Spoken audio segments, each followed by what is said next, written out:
பரிசுத்த நாமத்திற்கு ஸ்தோத்திரம் உண்டாவதாக. இந்த ஜீவவார்த்தை நிகழ்ச்சியை கேட்டுக்கொண்டிருக்கும் அனைவரையும் கர்த்தருடைய பரிசுத்த நாமத்தினால் வாழ்த்துகிறேன், ஆசீர்வதிக்கிறேன். இன்றைய தியானத்திற்கு தேவன் கொடுத்த வேத பகுதி அது யாத்திராகமம் 23ஆம் அதிகாரம், அதில் 20ஆம் வசனம். யாத்திராகமம் 23:20 அதன் பின்பகுதி. இதோ நான் ஒரு தூதனை உனக்கு முன்னே அனுப்புகிறேன். ஓய்வு நாள் என்று, மாதத்தின் முதல் நாள் என்று, இந்த மாதத்துக்கு தேவன் உங்களை சொல்ற ஆசைப்படுகிற ஒரு வாக்குத்தத்தமான ஒரு வசனம், உங்களை தைரியப்படுத்தும் ஒரு வசனம் என்னன்னா, நான் ஒரு தூதனை உங்களுக்கு முன்பாக அனுப்புகிறேன். இதோ நான் ஒரு தூதனை உனக்கு முன்னே அனுப்புகிறேன். அப்ப இந்த மாதம் முழுவதும் தேவதூதர் உங்களுக்கு முன்பாக நடந்து உங்கள் வழிகளை சரிப்படுத்த போகிறார், உங்கள் வழிகளை செவைப்படுத்த போகிறார், உங்களுடைய காரியங்கள் அன்னையத்தையும் அவர் மேற்கொண்டு பார்க்க போகிறார். அப்ப தேவதூதன் தான் உங்களை இந்த மாதம் வழிநடத்தும் மாதமாக இருக்க போகிறது. நீங்க விசுவாசித்து ஆமன் சொல்லுங்க. கர்த்தர் உங்களை வழிநடத்த போகிறார். அவருடைய தூதன் மூலமாக நேரடியாக அவர் தூதனுடைய கண்காணிப்பிலே நீங்கள் இருக்கும் மாதமாக இருக்க போகிறது. அதை நீங்க உணரப் போகிறீங்க. எத்தனை பேர் விசுவாசிக்கிறீங்க? அனைவரும் விசுவாசிங்க. அதை கட்டாயம் விசுவாசிங்க. தேவனுடைய நேரடி தூதன் மூலமாக நீங்க வழிநடத்த போகிறீங்க. எதுக்காக வழி நடத்துவார் அவர்? எதுக்காக தூதனை முன்னால் அனுப்புறாரு பாருங்க. வழியிலே உன்னை காக்கிறதுக்கு, இந்த மாதம் முழுவதும் உங்களை காப்பதற்காக. இந்த மாதம் முழுவதும் நீங்கள் எங்க போறீங்களோ, ஒரு பிரயாணப்பட்டு போகலாம், வீட்டுல இருந்து வெளியே போகலாம், ஆபீஸுக்கு போகலாம், ஒரு சொந்தக்காரங்க வீட்டுக்கு போகலாம், காய்கறி வாங்க போகலாம், அநேக வேலைகள் உண்டு.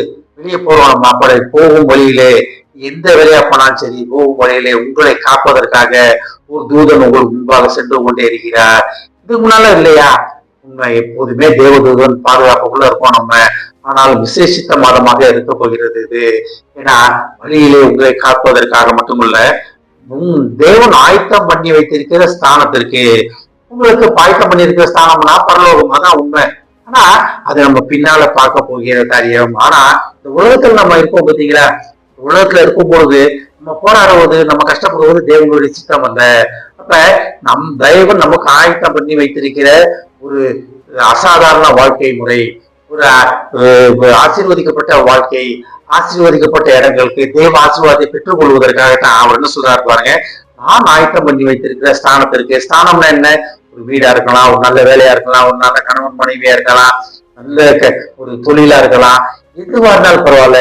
உங்களுக்கு தேவன் ஆயத்தம் பண்ணி வைத்திருக்கிற காரியங்களுக்கு எனக்கு உங்களை கொண்டு போய் சேர்க்க போகிற மாதமாக இருக்க போகிறது. அதை நீங்கள் பெற்றுக்கொள்ளும் மாதமாக இருக்க போகிறது. எதுக்கும் கவலைப்படாதீங்க. தேவன் உங்களுக்கு என்ன ஆயத்தம் பண்ணி வைத்திருக்கிறான்னு பரலோகம் மட்டும் கிடையாது, பூலோகத்திலே நீங்க சந்தோஷமாக இருப்பது, வானத்தின் பலகீனைகளை திறந்து இடம் கொள்ளாமல் போக மட்டும் நிரப்ப மாட்டேனோன்னா, அந்த காரியங்களை பெற்றுக்கொள்வதற்காக ஒரு தேவதூதன் உங்களுக்கு முன்பாக சென்று கொண்டிருக்கிறார். அந்த வழியில உங்களை பாதுகாப்பதற்காக. என்ன பாதுகாப்பு? நீங்க வழி விட்டு விலகி விடக்கூடாது, நீங்க தவறான பாதையில போய் விடக்கூடாது. அப்ப தேவதூதன் உங்களை, நீங்க தவறான பாதையில போனாலும் வழி இதுவே நகவுங்கள் நேசாயால படிக்கிறோம் நம்ம. அப்பேற்பட்ட சட்டம் உங்க காதிலே கேட்டுக்கொண்டே இருக்க போகிறது. தேவனால், தேவதூதனால், தேவன் தூதனால் வழி நடத்தப்படுகிற ஒரு மாதமாக இந்த மாதம் இருக்க போகிறது. அதான் இதோ நான் ஒரு தூதனை உனக்கு முன்பாக அனுப்புகிறேன். அதை நீங்க லிட்டரலா பார்க்க போறீங்க, அதை அனுபவிக்க போறீங்க. ஆமென். ஜெபிப்போம்.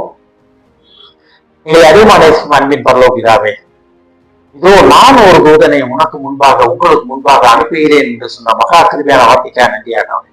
இந்த மாதம் முழுவதும் அந்த தேவதூதனின் பாதுகாப்பிலே நான் நடக்க போவதற்காக நன்றியானவன். வழியிலே எங்களை காப்பதற்காகவும், நீர் எங்களுக்கு ஆயத்தம் பண்ணி வைத்திருக்கிற அன்னைய ஆசீர்வாதமான காரியங்களை பெற்றுக்கொள்வதற்காகவும் நீர் அந்த தேவதூதனை எங்கள் முன்பாக நீர் அனுப்பியதற்காக நன்றியானவரே. அந்த தேவதூதனை உணர்ந்து அதன் பின்னே செல்ல நாங்கள் முடிவு எடுக்கிறோம் அப்பா. அதை கேட்டுக்கொண்டு ஒவ்வொருவரையும் ஆசீர்வதிக்கிறோம் அப்பா.